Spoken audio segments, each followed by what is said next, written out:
अस्सलाम वालेकुम। मैं हूं फैसल तारड़।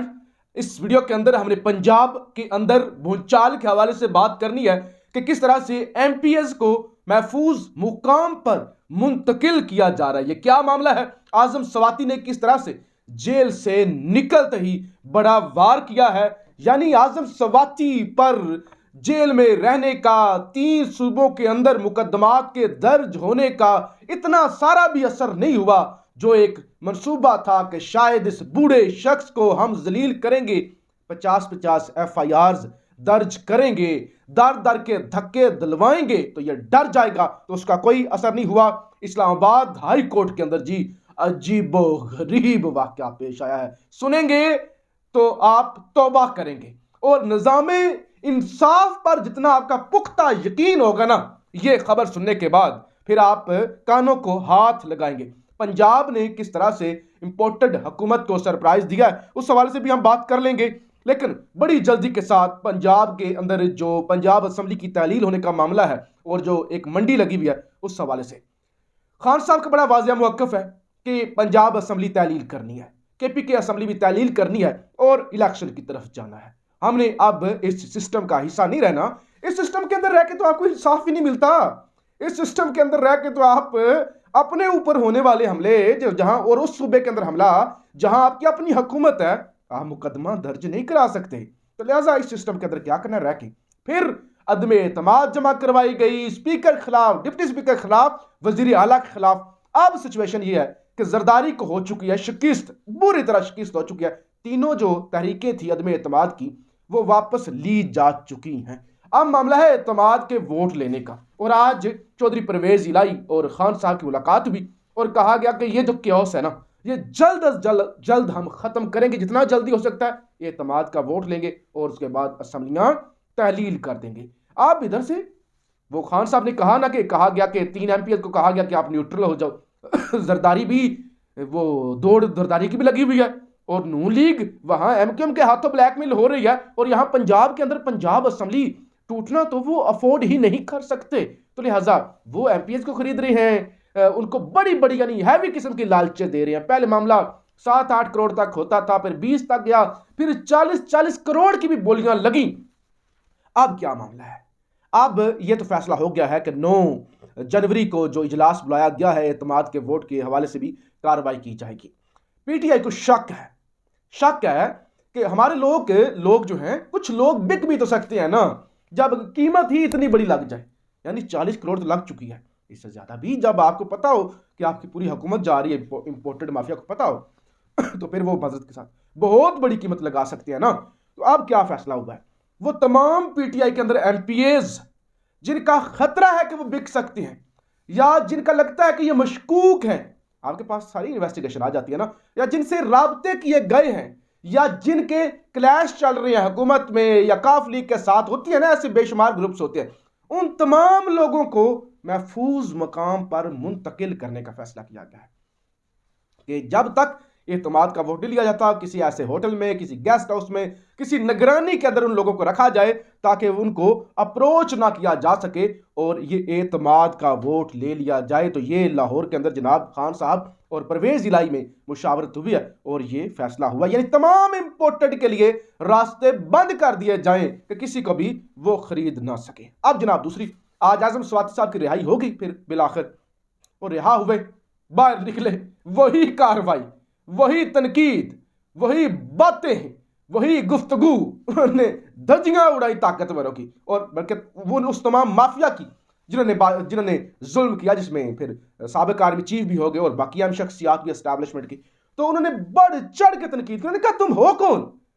मैं अपने मुल्क की इज्जत के लिए बोलता रहूंगा, बहनों बेटियों की इज्जत के लिए बोलता रहूंगा, तुम मुझे खामोश नहीं करवा सकते, क्योंकि मेरा लीडर भी नहीं किसी से डरता। तो हम बोलेंगे। तुम ये क्या तमाशा लगाया हुआ है? कभी किसी के ऑडियो रिलीज करते, कभी किसी वीडियो रिलीज करती हो। मैंने कहा मैं आपका पीछा करूंगा, मुझे तुम खामोश नहीं करवा सकते। अगर तुम्हें शक है कि मुझे खामोश करवा लोगे या आजम स्वाति पश्तून का बच्चा किससे डर जाएगा, तो ये तुम्हारी भूल है। तो ये था ना कि एक आजम स्वाति, फिर वो अदालत के अंदर बात हुई कि फिर वही आपने जुर्म किया है, फिर आपने वही जुर्म किया है, क्या गारंटी है कि आप दोबारा वो जुर्म नहीं करेंगे? लेकिन आजम स्वाति साहब ने निकलते ही फिर ललकार दिया, फिर वही से वही जुर्म कर दिया।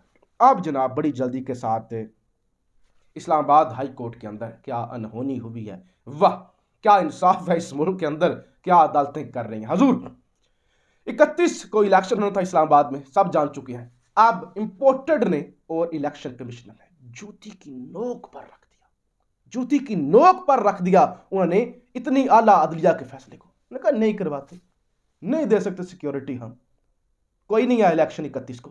इलेक्शन कमिश्नर ने भी कह दिया नहीं हो सकता इलेक्शन ना करवाया गया। इंट्रा कोर्ट अपील दायर कर दी गई। इतनी बड़ी तौहीन कि जिस इलेक्शन कमीशन का काम ही इलेक्शन करवाना है उन्होंने भी इलेक्शन ना करवाया। अब जनाब पीटीआई की जानब से दरखास्त दायर की गई तौहीन अदालत की।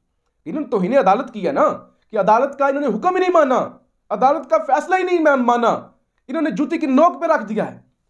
आज के दिन तक, आज जो ये दिन गुजर चुका है 3 जनवरी का, जनाब वो समाअत के लिए तौहीन अदालत की जो दरखास्त है वो मुकर्रर नहीं हुई, उल्टा उस पर एतराज लग गया है, कि नहीं जी हम कैसे हम इलेक्शन कमिश्नर सिकंदर सुल्तान राजा के खिलाफ कार्रवाई कर सकते हैं, कैसे कर सकते हैं। वो कहते हैं क्या हमारे पास इख्तियार है कि सिकंदर सुल्तान राजा के खिलाफ इस्लामाबाद हाई कोर्ट कार्रवाई करे। हजूर ये वही अदालत है जहां साबिक वजीर आजम 4 दफा पेश हुआ है, ये वही अदालत है जहां मौजूदा वजीर आजम शहबाज शरीफ भी पेश हुआ है, ये वही अदालत है जहां सारे पेश होते हैं। तो फिर इलेक्शन कमिश्नर क्यों नहीं, उसके खिलाफ कार्रवाई क्यों नहीं हो सकती? जब अदालतें इमरान खान के लिए तो रात के 12 बजे खुल जाती हैं। और तौहीन, यानी मैं तो ये कहता हूं कि छोड़ दें, उन्होंने दरखास्त जो तौहीन अदालत की दरखास्त है वो मुकर्रर नहीं की। आखिर पीटीआई की दरखास्त का इंतजार करने की जरूरत ही क्या थी? मेरा एजेंडा ये है, मेरा नुक्ता ये है कि पीटीआई की दरखास्त करने की जरूरत ही क्या थी? जिस अदालत की तौहीन हुई है उस अदालत को फौरी तौर पर सुबह उठते ही, यानी 31 को तौहीन हो गई ना, 1 जनवरी को सुबह उठते ही बुलाते सारे इलेक्शन कमिश्नर को, हुकूमतों को, वजीर दाखिला को, सारे स्टेक होल्डर्स के, आओ जी कैसे तुम्हारी जुर्रत होगी कि इतनी बड़ी अदालत को तुम लोगों ने ललकार दिया। वो तो नहीं हुआ, उल्टा जो पीटीआई अली नवाज अवान वो दरखास्त लेकर गए उस पर ये इतराज लगे। कैसे कार्रवाई कर सकते जरा बताएं? तो ये इस मुल्क के अंदर अदालतें कर रही हैं कि एक शख्स एक मजिस्ट्रेट का नाम ले दे तो 10 अदालतों के अंदर मुकदमात हो जाते हैं और 10 जगह पे जाकर वो बेचारा माफिया मांगता है। और यहां अपनी उनकी तौहीन हुई, चैलेंज कर उन्होंने फैसला किया कि नहीं मानते, गुंडों की तरह उन्होंने कहा नहीं मानते, नहीं दे सकते सिक्योरिटी, नहीं करवाते इलेक्शन, नहीं हो सकता। और फिर तौहीन वहां पे कोई कार्रवाई नहीं हुई। ये हद है। और वो केस उठा के 9 जनवरी तक ले गए कि 9 जनवरी के नोटिस जारी किए गए हैं। खैर जी, इंपोर्टेड ने आज तवानाई के अंदर बचत करने के लिए और मैशत को बहाल करने के लिए मनसूबा दिया कि मुल्क ही बंद कर दो, मुल्क का बिजनेस ही बंद कर दो, दुकानें ही बंद कर दो, ना बिजली खर्च होगी तो तवानाई की बचत होगी। तो ये जी मनसूबा दिया कि पंजाब ने वो मनसूबा रिजेक्ट कर दिया। वो कहते हैं हम आपके मुताबिक नहीं चलेंगे, हमने अगर बंद करनी हुई ना मार्केटें 8:30 बजे या 8 बजे, हम खुद फैसला करेंगे।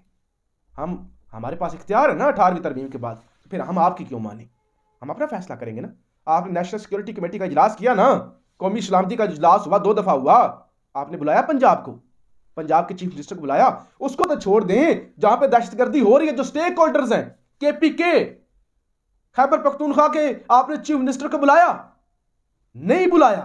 तो लिहाजा जब आप खुद फैसले कर रहे हैं और आप किसी को बुलाते ही नहीं है, तो फिर हम भी अपने फैसले खुद करेंगे। आप अगर ऐसा करेंगे। और अब इतला ये आ रही है, मियां असलम जो पंजाब के सीनियर वजीर है, उनकी जानब से यह कहा गया है कि 80 रुपए फी यूनिट बिजली करने जा रही है ये इंपोर्टेड हुकूमत। यानी बिजली 80 रुपए फी यूनिट कर दो, पेट्रोल पर 100 रुपए लेवी लगा दो, यानी 100 रुपए मजीद महंगा कर दो, टैक्स लगा दो। तो उसके बाद जनाब मजीद चीज़ों के अंदर जो गैस की कीमतों के अंदर इजाफा कर दो, तो इस तरह कर्ज उतरेगा। अब ये नौबत आ गई है जनाब, ये है तजर्बा, ये है रजीम चेंज, ये है तजर्बाकार हुकूमत। और ये जब हुकूमत आई थी ना, उस दिन रुपया मजबूत हुआ था, डॉलर कमज़ोर हुआ था, मैशत में बेहतरी आई थी, हमें यह बताया गया था। आप राय का इजहार जरूर कीजिएगा। पाकिस्तान जिंदाबाद।